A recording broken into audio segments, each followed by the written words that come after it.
My interest in Harlem is personal, political, and professional. As a child, my grandmother, who lived on what was then Lenox Avenue, frequently took me to her church to hear Adam Clayton Powell. As a young person hanging out in Small's restaurant, I met and talked with Malcolm X the evening before he was assassinated. As an adult, I lived in Harlem for 20 years, and my formal research in Harlem has, as Professor Marable pointed out, spanned more than 2 decades.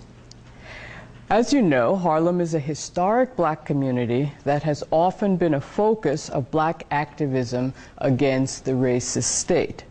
Major protest movements and charismatic leaders as diverse as Marcus Garvey, Communist City Council member Benjamin Davis, and Malcolm X have all found a base there. When I began my formal research in this particular project in 1994, Harlem had entered a period of significant decline. Job losses were reflected in an official unemployment rate twice that of New York City.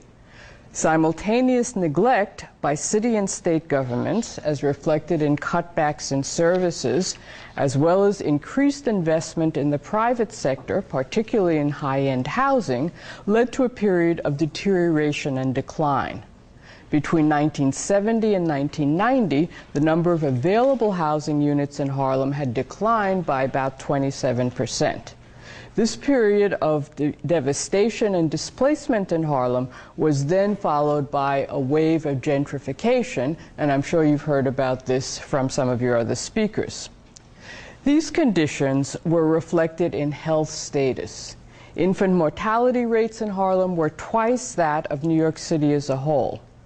This reflected national epidemiological studies demonstrating that black women have problematic birth outcomes, in particular higher rates of infant mortality and low birth weight babies, regardless of their socioeconomic position, and that even college-educated African American women have twice the infant mortality rate of college-educated white women. Now, in this context, the Centers for Disease Control and Prevention circulated an RFP, a request for proposal, and the New York Urban League, which was then based in Harlem and was under the leadership of now Deputy Mayor Dennis Walcott, submitted a research proposal to explore the social context of reproductive health in Harlem. In other words, the CDC wanted to know, if race is not biological, then what is it that explains the disparities in health outcomes for African Americans of all socioeconomic classes? Now, this question about racial inequalities in health is particularly important because the domain of health disparities has become an arena for asserting and contesting explanatory paradigms about difference, inequality, health, and illness. Mainstream interpretive frameworks in medicine and health research have traditionally attributed racial disparities in disease to biological or genetic differences on one hand, or cultural and lifestyle differences between racial groups on the other. Notions of race that are based upon a typological approach to human variation, in other words, the various types of humans, with the implication that genetic differences related to race are a major factor in explaining disease disparities, continue to pervade the medical literature. In fact, this approach has gained new life with the renewed attention to genetics that is reflected in the Human Genome Project and the drug industry's new initiative to produce designer drugs for people of different races. Anybody heard of Vidil? Okay, that's a designer drug produced by the drug companies. They hope to make a lot of money for African Americans, said to work better on African Americans. But this is based on a rather old-fashioned approach to race as opposed to ancestry. The cultural or lifestyle paradigms sometimes barely concealing culture of poverty and deviance notions, are equally problematic. Alleged cultural traits, behaviors, or beliefs implicitly or explicitly considered to be associated with racial groups are often seen as constant, unchanging, and independent of social and historical processes. In other words, an essentialized notion of culture is substituted for race with little attention to the structure of constraints within which people make lifestyle choices. Based on an intersectional model incorporating the oppressive structures of race, class, and gender and the struggle against them, the Harlem Birthright Research Project explored the meaning of inequality in the everyday lives of women in Harlem by investigating the ways in which class, race, and gender interact in specific situations to condition health and to produce elevated rates of illness and health. We used a variety of methodological approaches. Participant observation was the center of the research design. We had teams of ethnographers who spent 2 to 3 months at each of 10 representative neighborhood and workplace sites. So that, for example, we had, I worked with another ethnographer in a public hospital. Two of my graduate students worked behind the counter in a fast food restaurant that shall remain nameless. Other people hung out in neighborhoods. We worked in a clerical office on 125th Street, and we worked with vendors on 125th Street when there were vendors on 125th Street. Is everybody familiar with participant observation? You know, you hang out and you observe and participate. In addition, we had 22 women that we followed over the course of a year or more. We held 11 focus groups and administered an open-ended interview to a sample of randomly selected women in Central Harlem.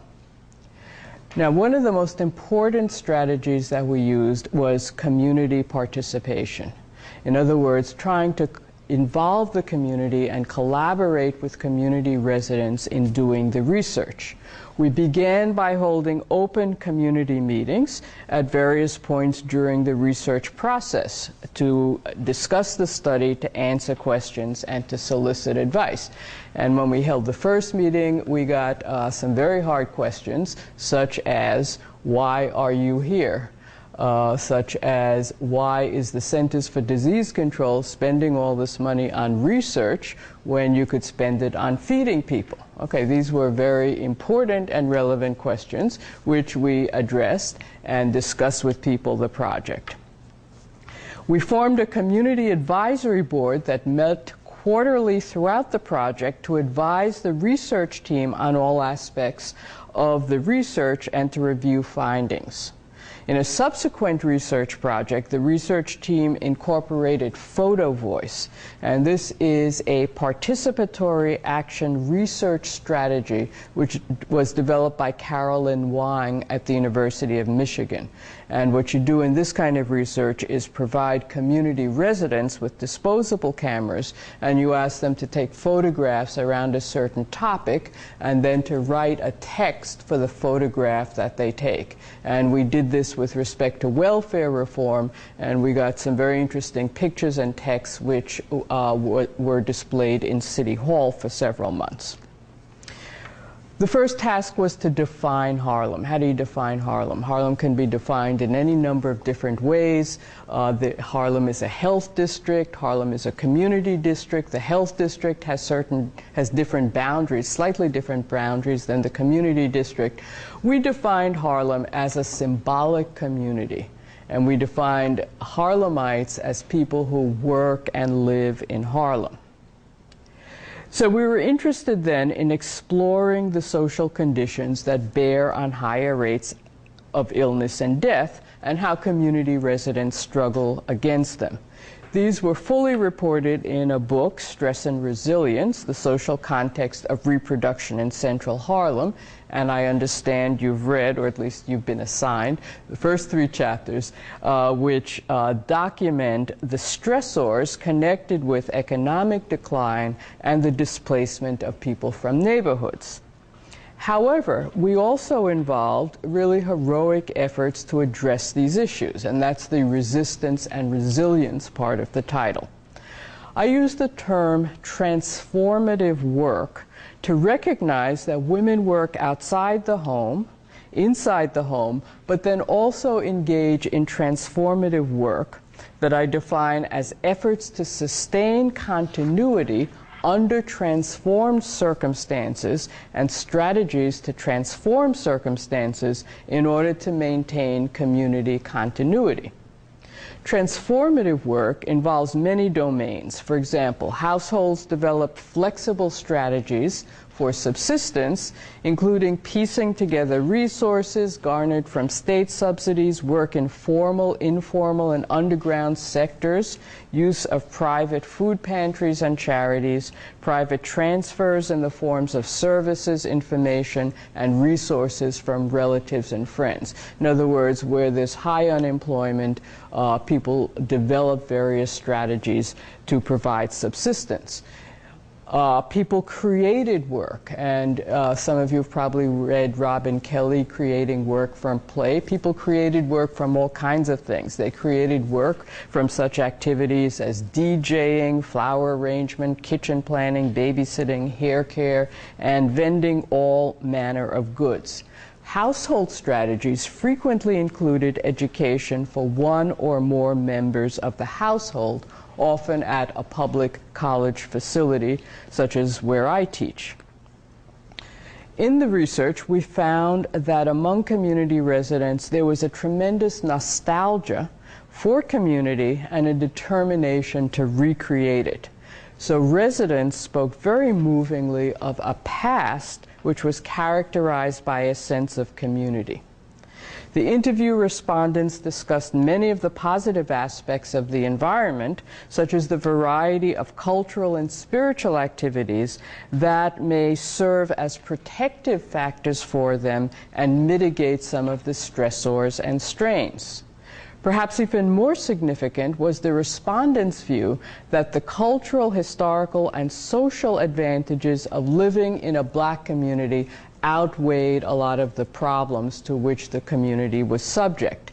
99% of the survey respondents cited living in a black community as a positive aspect of their environment. And I remember interviewing one particular middle-class couple, and this was before Harlem was as gentrified as it is, and one of them pointed out that she had been living on the Upper West Side in a white area around the time that the Central Park, well, we now call them the Central Park Five. At that time, they were known as the Central Park Joggers. These were 5 young men who were erroneously arrested for attacking a woman in Central Park. And she said she used to go to work with earphones on to kind of screen out all the remarks of her coworkers. Turns out, of course, these 5 young men were not guilty of that crime. And so she then moved to Harlem because she said, at least I have a place to come home to where I don't have to listen to that, despite the fact that they won't collect garbage, despite the fact that you can't keep up housing. I don't have to deal with this day-to-day racism. So in attempting to deal with problems around housing and the environment, women utilize both individual and collective strategies to obtain and retain adequate shelter for themselves and their families and to improve their housing and neighborhood conditions. These ranged from individual daily actions to organized struggles for more long-term solutions. One recourse women employed was to take landlords to housing court for neglecting repairs. And almost 40% of the respondents to the survey had been to housing court, and over 2/3 of those had represented themselves against the lawyers of their landlords. Others worked with block associations, tenant organizations, and a wide range of community groups. Individually and collectively across social strata, the women we studied were very active participants in efforts to improve the quality of space in Harlem. They did things such as keep calling sanitation to request the removal of garbage and to clean up vacant lots, planting flowers, turning vacant lots into community gardens, or organizing against environmental racism. But all of these interventions that I'm calling transformative work, it's important to remember, require considerable time and energy, and women are both working within the household, taking care of families, and also working outside the household, but then also doing this work in their communities. Family and support networks involving both men and women played an important part in their lives.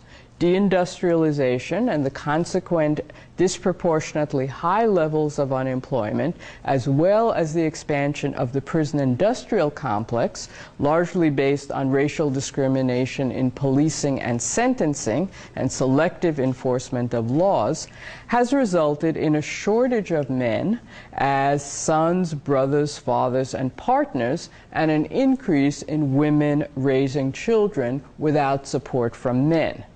This affects African American women across all social strata, and in central Harlem at the time of the research, approximately 2/3 of all households with children under 18 were described as headed by women.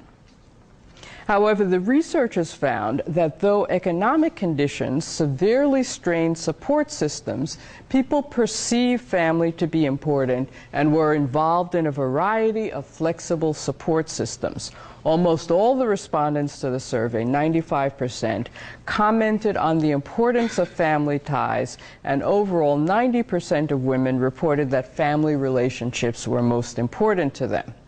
Despite popular perceptions concerning the absence of men, we observed that women related to men in a variety of roles and reported that men in many different types of kin and partner relations were important in their lives, despite the fact that they were not formally married. So the research then revealed the fluid and dynamic nature of family and support networks, the continuing importance of blood-related kin, a wide variety and great flexibility of residential arrangements, and the significance of non-blood kin and the importance of women-centered networks. However, it was the women who were always responsible for recruiting and servicing these support networks. And anthropologists have described this kind of work as kin work. And note that unlike housework and childcare, kin work is generally unlabeled. Those of you who are putting together dinners, for example, for Thanksgiving, this is kin work.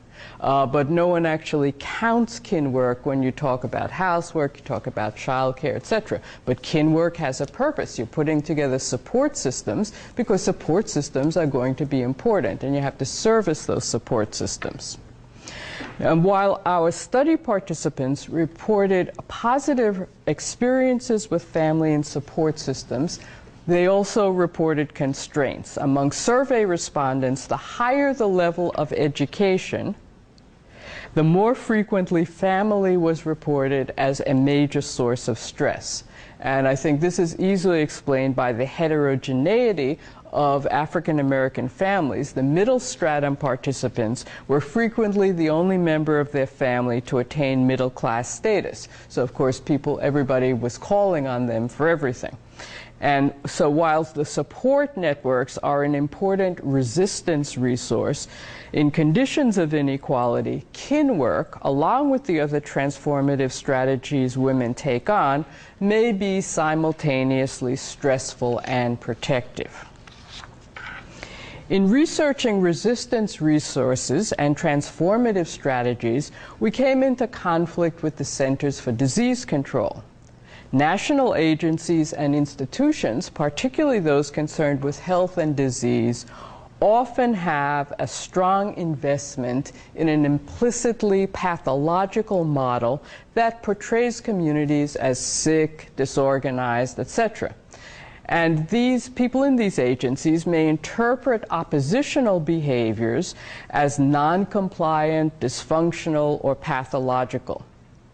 Furthermore, these institutions are frequently unwilling to accept results of a study that point to long-term structural change. Research that emphasizes dysfunctional cultural and individual behaviors produce recommendations for what they call manageable interventions in the lives of their subjects. On the other hand, research that is designed to illuminate structural constraints and the ways in which people resist them often point to the need for large-scale social changes, such as improving access to employment, shelter, education, and healthcare. And national institutions are generally not prepared to tackle these large-scale social changes. Community residents recognized that there were severe health and social problems, but also had a strong investment in a health as compared to a disease model of the community. The commitment to demonstrate the strengths as well as the weaknesses of the community was evident in a few examples. For example, early in the study, the CDC requested data using traditional categories found in public documents: unemployment, percentage of people below poverty, percentage of people receiving public assistance, number of vacant buildings, etc. So we put together a draft of these statistics, made little charts, made slides, etc. We showed them to the Community Advisory Board. And the Community Advisory Board said, okay, that's fine, but why don't you just reverse the statistics? In other words, why don't you talk about the percentage of people above poverty, the percentage of people who are employed, the percentage of people who are in school. In other words, not change the numbers, but think about the way in which you represent a community by stressing the negative characteristics as opposed to stressing the positive characteristics. So as a result of this discussion, we created additional presentation that didn't change any figures, but counterposed them, and that displayed the percentage of people above the poverty line, the percentage of people not on public assistance, etc. So with the assistance of community residents, we tried to address the way in which what appears as objective statistical presentations emphasize negative characteristics and thereby legitimize stereotypes and unequal power relations. So together, the researchers and the Community Advisory Board began to think about alternative approaches to research that would illuminate the resistance and activism of women in trying to deal with their daily lives. So they talked to us about researching such activities as complaints of police brutality, women who call housing and try to get the housing code requirements enforced, taking legal actions concerning job loss, and resisting the placement of children in special education. In other words, researchers generally don't look at these aspects. They look at the more traditional things that paint the community in a negative way and don't show really what's going on with respect to activism and resistance. For example, it was a member of the Community Advisory Board who suggested that we make Housing Court one of our research sites. That had not occurred to us because Housing Court was not in Harlem. It's in downtown New York. And he said to us, Housing Court is where so many women from Harlem go to actually fight legally to retain their housing. And that was absolutely true. Another example, we put together a brochure on the research methods of the study. And we put this together with the Community Advisory Board. And the Community Advisory Board insisted on the title, Exploring the Strengths of the Community, rather than something like, why are there higher rates of infant mortality? And I brought a couple of them for you to look at, which are somewhere over there. And you can maybe look at them after class. Okay, so once we completed the research, it was necessary to develop a framework to address the question of why African American women and men have higher rates of illness and death. We hope to speak not only to an academic or public health audience about health disparities, but also to African American women themselves about their lived experience. We wanted to recognize and name issues that are frequently unlabeled and to bridge the gap between critical medical anthropology, which is what this was, and public health models by demonstrating the ways in which intersections of class, race, and gender hierarchies are actually embodied, are expressed in the bodies of women. In order to incorporate and conceptualize the effects of these hierarchies on health, as well as to integrate a history of resistance and allow for the exploration of agency, we developed a framework we termed the Sojourner Syndrome. The Sojourner Syndrome is designed to express the intersecting and overlapping gendered notions of responsibility found in the symbol of Sojourner Truth. In a speech that underscores the memorable phrase, "Ain't I a woman?" Sojourner Truth dramatically depicts the various responsibilities of African American women carried out in circumstances characterized by racial and gender oppression. She says, quote, "That man over there says that women need to be helped into carriages and lifted over ditches and to have the best place everywhere. Nobody ever helps me into carriages or over mud puddles or gives me any best place, and ain't I a woman? Look at me, look at my arm. I have plowed and planted and gathered into barns, and no man could head me. And ain't I a woman? I could work as hard and eat as much as a man when I could get it, and bear the lash as well. And ain't I a woman? I have borne 13 children and seen most of them sold off into slavery, and when I cried out with my mother's grief, none but Jesus heard me, and ain't I a woman?" Sojourner Truth, of course, was born in slavery and was an early abolitionist.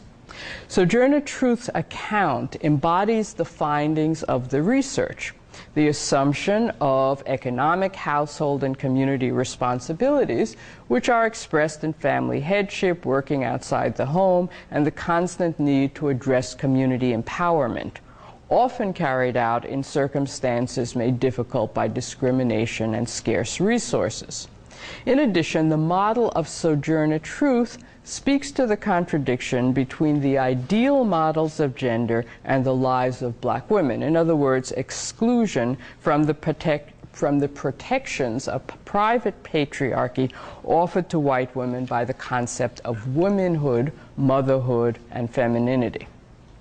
We suggested to the Centers for Disease Control that exploration of the consequences of these intersecting responsibilities that exist for African American women across class may give us insight into the way in which class, race, and gender structure constraints and choices, and thereby structure vulnerability to disease. The Sojourner Syndrome expresses the combined effects of race, class, and gender. Elevated risk of disease is also observed for college-educated women because of their simultaneous exposure to both racism and sexism. And so we hope then that this framework helps to clarify the mechanism by which race mediates both gender and class status. The consequences of race and gender of being a black woman contribute to the inequality of class status. So we saw this in the vulnerability of middle stratum women in our study, whose employment situation was frequently precarious due to restructuring or downsizing in the public sector. Furthermore, race can dilute the protections of class. Again, middle-class black women may have attained the achievements necessary for middle-class status, but they continue to suffer job and occupational discrimination. They are less likely to have male partners and more likely to become single heads of households. And for middle-class women in the study who moved to a black community to avoid racism, their class advantage was diluted by the structural discrimination and neglect to which the black community was subject. So this framework then also allowed us to consider the interaction of race, class, and gender discrimination on one hand, and agency and resistance on the other. The Sojourner Syndrome, which speaks not only to the structural constraints that have implications for illness, but also to what people do about them, represents a strategy for fostering the reproduction and the continuity of the black community.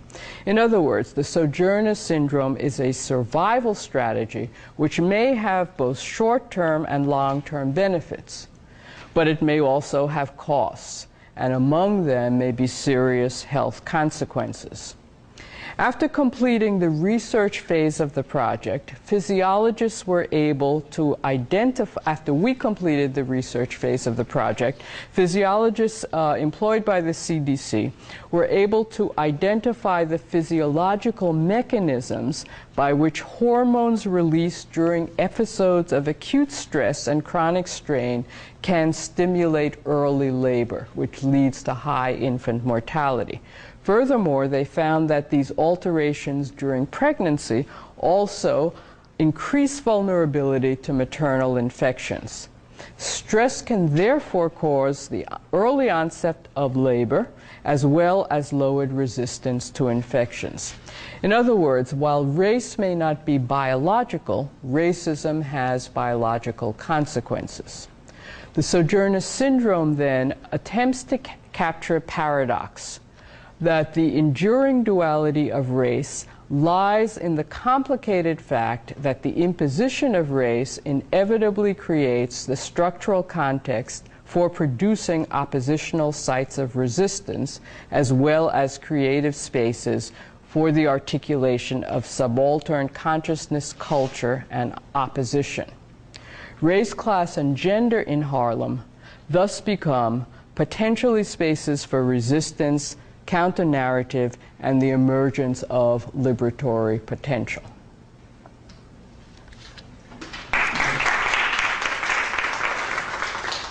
And I'm happy to take your questions and comments.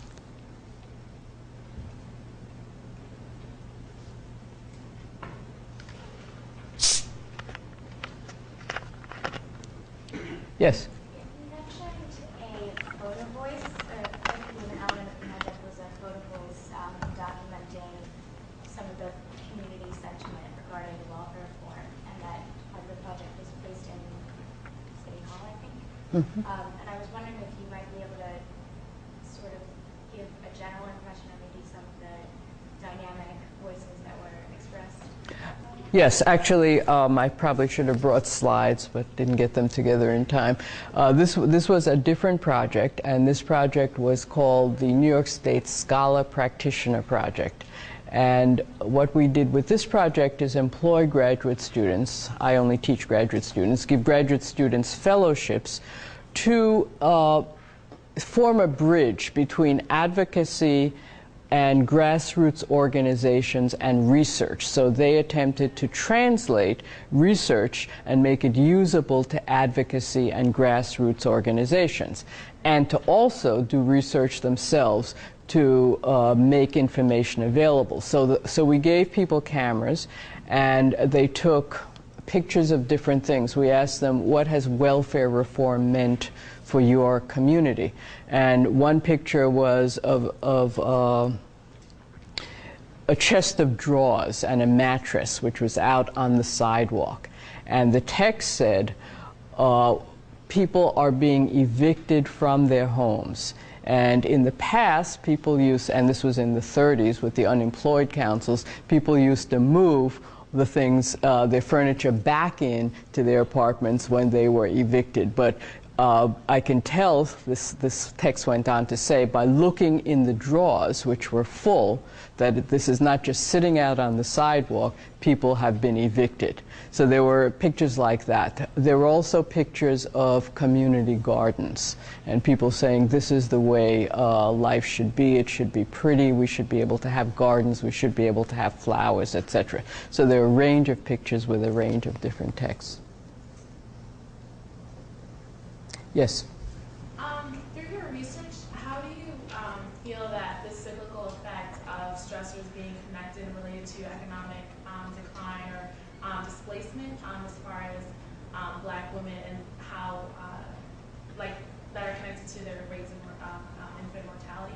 How do you feel that that cyclical effect will end or like play out, I guess, in future Harlem? Well, I think what has to happen, are you asking me what's happening in Harlem now being gentrified, or what is necessary in the future? And, both, that's a good point. Yeah, well, what's happening now, I would say, for low-income women is probably increased stress, because, as you know, Harlem's being gentrified. You know, some aspects of that are good, but many are very problematic. Because people are no longer able to afford to live there. So after the first study, we went back maybe 5 years later to look for some of the study subjects, and many of them had moved to places like the Bronx or Brooklyn because they could no longer afford to live in Harlem. So for middle-income women, there may be a lower level of stress because as Harlem gentrifies, you get more services in Harlem, such as, you know, collection of garbage, etc. In the long run, what we documented were stressors that were related to unemployment, that were related to working at very difficult jobs, that were related to having to fight for shelter every moment. And in the long run, in order, I think, to deal with those stresses, you're going to have major structural changes that see, for example, shelter as a human right, or see health care as a human right, or see the right to a job as a human right. And I think at that point, then it's possible to talk about what disparities in health may be related to ancestry. But until one deals with those issues, I think it's really irrelevant in many ways to talk about racial differences. Yes? I have a question about the survival strategy that you talked about, the Sojourner Truth syndrome. Mm-hmm. And I just wanted to know, do you think that that's, I guess, sort of fundamentally at odds with this notion of the endangered Black man and, like, I guess, their plight for survival in light of, like, the prison industrial complex, massive rates of incarceration, and this sort of like positioning of the Black woman against the Black man, I guess? No, I would say it's not at odds with it at all. This study was designed to study Black women. We were not, Black men were not a part of this study except as they related to Black women. The Sojourner Syndrome does not suggest at all that men are not involved in assisting with the survival of the Black community. In fact, all of the research we did really documents the participation of men in kinship groups, etc. It is the case, however, that with the prison industrial complex, there's certainly fewer men around that can participate in these networks. But our view was that the Sojourner complex was named such because we were dealing with women, but this in no way suggests in any sense that men are not involved in these processes as well. Yes? I am also intrigued by the Sojourner Truth syndrome, and I think a lot of people have used that in different words, like the strong Black woman syndrome, the Black superwoman syndrome, and not just in Harlem, but just in the U.S. in general. Mm-hmm. And I'm interested to know, because I think that women in general are socialized to fulfill certain gendered ideals, just like play with baby dolls. We're already socialized to be mothers, you know, at such a young age. And so I'm curious, do you believe that that Black women at this point in time can be socialized at a young age to take on this persona of the strong Black woman? I don't know if that question. Yeah, I think I hear what you're saying. One of the things that the Centers for Disease Control was concerned with is the fact that Black women across class had higher rates of infant mortality, low birth weight babies, and infant mortality than white women. And so the question they asked is, if this occurs across class, and you say, as an anthropologist, there's no such thing as race, then what is it?